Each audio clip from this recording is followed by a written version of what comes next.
Be honest. How many times have you taken what looked like the perfect shot, only to zoom in later and find it soft, blurry, or just slightly out of focus? You had the composition, the light was amazing, the moment was right, but the photo? Not sharp. And it's frustrating, because a blurry photo isn't something you can fix in editing. You can color grade, crop, add filters, but if it's not sharp, it's not sharp. Here's the truth. Sharpness is a skill, and once you learn how to control it, every photo you take, portraits, landscapes, street, product, will look professional. In this video, I'll show you 5 simple but powerful tips to get tack-sharp images every time you shoot. You don't need expensive gear. You just need to understand how to eliminate the 5 enemies of sharpness. Let's break them down.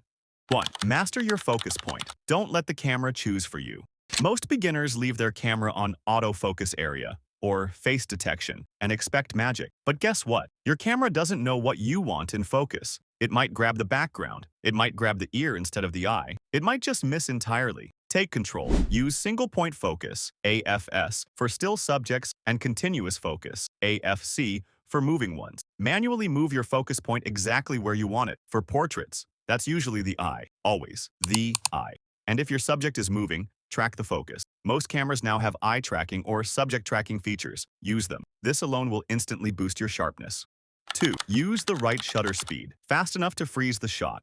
One of the most common reasons for blurry images, camera shake or subject movement, and that's all about shutter speed. Here's a general rule. If you're hand holding your camera, your shutter speed should be at least 1 over your focal length. So if you're shooting at 50 millimeters, use at least 1/50th of a second, ideally faster. At 200 millimeters, go for 1/200th or more. But if your subject is moving, like a person walking, a car, or a pet, you'll need to go even faster. Think 1/500th to 1,000th depending on the speed. And if there's low light, raise your ISO. Don't be afraid of a little noise. It's better to have a slightly grainy image that's sharp than a perfectly clean image that's blurry.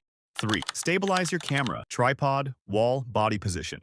You are not a human tripod. No matter how steady your hands are, slight movement ruins sharpness. So stabilize. Use a tripod when possible, especially for landscapes, long exposures, or macro. Don't have one? Lean against a wall or use a table, a book, even your backpack to support the camera. Tuck in your elbows. Hold your breath when you press the shutter. Yes, it actually helps. And if you're shooting at slower shutter speeds, like 1/30 seconds or below, use a 2-second timer or a remote shutter release to avoid camera shake from pressing the button. This is why sharpness isn't just about gear, it's about technique. Guys, I have good news for you. If you're still editing by guesswork, spending hours trying to make a single photo look decent, then stop. Right now. Because the guy who shoots celebrities, Oscar winners, even presidential candidates, is about to show you exactly how he does it.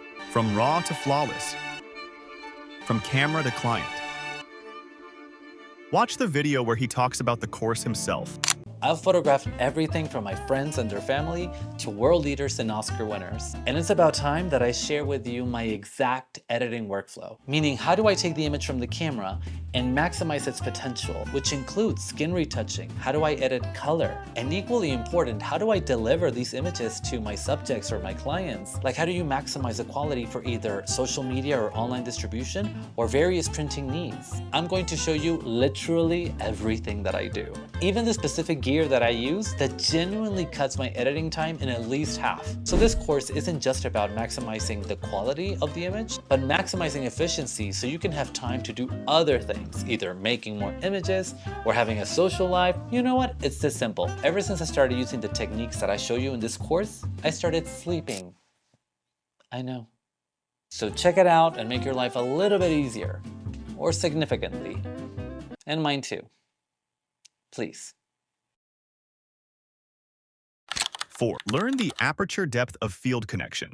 You want that creamy background blur, right? So you shoot wide open, f1.8, f1.4, thinking it'll look cinematic. But here's the catch. The wider the aperture, the shallower the depth of field. That means your subject's nose might be in focus, but their eyes are soft, or one eye is sharp and the other isn't. So when sharpness is the priority, stop down a little. Instead of f1.8, try f2.8 or f4. You'll still get background blur, but with more of your subject in focus. And for landscapes, go for f8 to f11 to keep the entire scene sharp from front to back. Pro tip. Every lens has a sweet spot, usually 2 stops above its widest aperture. Find yours and use it. 5. Don't trust the screen. Zoom in to check. You take the shot. You glance at the LCD. Looks sharp, right? Wrong. That little screen lies. It shrinks the image so much that everything looks in focus. even if it's not. So here's what you do. Zoom in on the eyes for portraits or on your focus point for objects. Use focus, peaking if your camera has it, especially for manual focus. Review your shots before leaving the location. Don't find out later that every photo is soft. And if you're shooting with a DSLR, try live view with zoom for critical focus, especially in still life or product work. This step separates casual shooters from serious ones.